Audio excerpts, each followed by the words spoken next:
পৃথিবীতে সবচাইতে শ্রেষ্ঠতম দোয়ার স্থান হলো মা বাবা। ওই মা বাবা যদি হাত পাতে আরশ পর্যন্ত পৌঁছে যায়, ওই মা বাবা যদি বদদুয়া করে, পৃথিবীর সব তীর সব টার্গেট মিস হতে পারে, কিন্তু মা বাবার বদদুয়া কখনো মিস হয় না, কখনো মিস হয় না। আর সন্তান মা বাবার জন্য যখন দোয়া করে, পৃথিবীর কোনো হুজুর, পৃথিবীর কোনো বুজুর্গ ব্যক্তির দোয়া কবুলের ব্যাপারে সন্দেহ থাকতে পারে, কিন্তু সন্তান যখন মা বাবার জন্য দোয়া করে, এই দোয়া আল্লাহ ফেলে দেয় না। সুবহানাল্লাহ। কারণ মা বাবার এই দোয়াটা শিখিয়ে দিয়েছেন স্বয়ং আল্লাহ সুবহানাহু ওয়া তাআলা, রব্বির হামহুমা কামা রব্বায়ানি সাগীরা।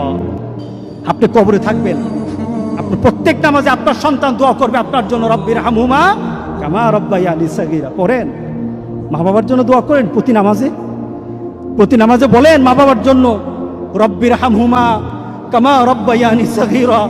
আপনি দোয়া করেন, দেখবেন আপনার দোয়ার কারণে আপনার সন্তান আপনার জন্য দোয়া করছে। আপনাকে আল্লাহ যেন এমন সুযোগ করে দেয়, এমন কুলাঙ্গার সন্তান যেন আমাদের সন্তানগুলো আল্লাহ না বানায়। সবাই বলেন আল্লাহুম্মা আমিন।